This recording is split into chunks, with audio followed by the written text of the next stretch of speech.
The hell?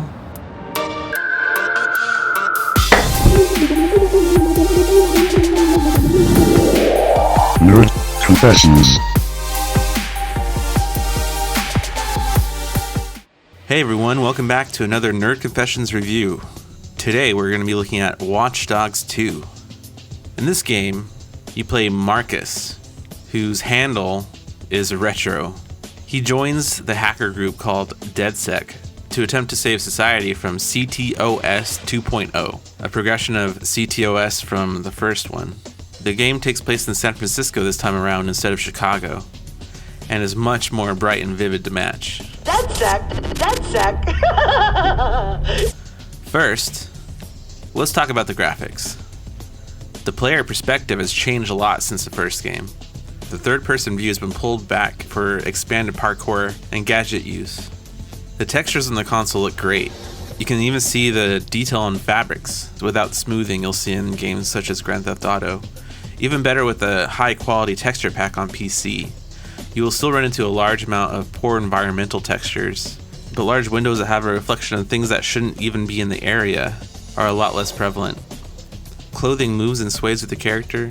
The headphones that Marcus wears are taken off for cutscenes and put back on just as the mask is when you're in combat. When hacking a camera or using a remote-controlled device, the player is no longer on his phone and actually sits down and takes out his laptop. It's a lot of small touches that add up to a bigger picture and a more enjoyable experience.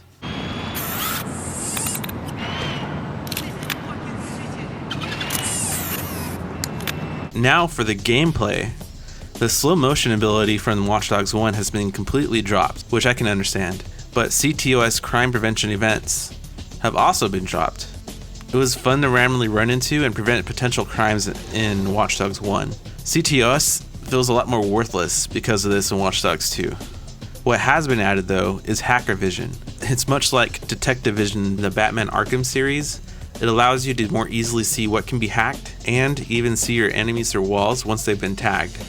In place of the random events that earn money, you'll have a large amount of collectibles spread throughout San Francisco. Some earn you money while others earn you research points to upgrade your skills and gadgets. Something they implemented that is a large part of exploring San Francisco is an app on your phone called Scout X. It requires you to take a selfie at landmarks or unique areas of the city. This feature really helps you appreciate the level of detail they put into the city and where to find those details. It's also a great touch that people react while you take the selfies. The game has a much larger variety of playstyles from the previous game. It is much easier to play the entire game without killing anyone, and in fact, the starting weapon of the game is non-lethal. There are much more environmental hacks as well. You can hack cars, remote control forklifts, elevators, even set proximity explosions on electrical outlets or piping. All this in addition to what you could previously hack in Watchdogs 1. Probably the biggest difference in gameplay since Watchdogs 1 to Watchdogs 2 is the addition of the RC car and drone. Because of these two devices, you have many more puzzles added with physical hacks that can be done in person or using the RC car. And you also have hard to reach hacks, which you can only access with the drone. This makes hacking much more believable than the line of sight only hacking that the first Watchdogs had. The first Watchdogs had flow puzzles for hacking in some circumstances, like a lot of games had done previously. The change from the first game though is that it's become much more part of the environment. They are able to achieve this from the use of the drone, which gives you a bigger perspective of the environment. Invasion hacking is back, and performs just as you would expect from the first game, but all competitive multiplayer modes have been dropped. In their place, co-op has been added with free roam and missions. Surfing cars while dancing, hacking with the drone on the go while the other player drives the car. There's really no limit to what fun you can have. After a while, the co-op missions become a bit repetitive, but they change things up a bit with DedSec events. Seamless multiplayer modes weren't available on launch, but they are now. And now that they're here, I can tell you it's really neat when it works. A new bounty hunter mode has been added, which will matchmake you with other players that are being chased by the police or vice versa. It adds some welcome challenge to evading your wanted level, and gives you a bigger sense of accomplishment when you're able to kill your hunters and shake off the police. What about the story?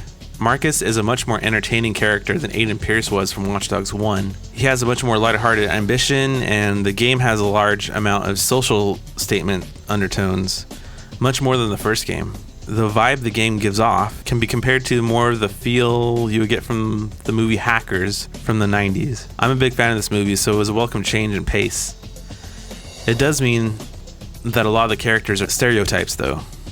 The game focuses around an actual villain this time around, and he plays the role well.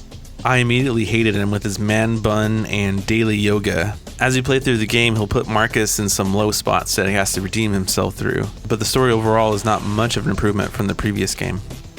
It's easy to just forget about the story missions completely and get lost in exploring San Francisco. The story did have some high points which I really enjoyed and would like a replay feature for, but this seems to be missing from the game even though it is present in other open game worlds like Grand Theft Auto 5.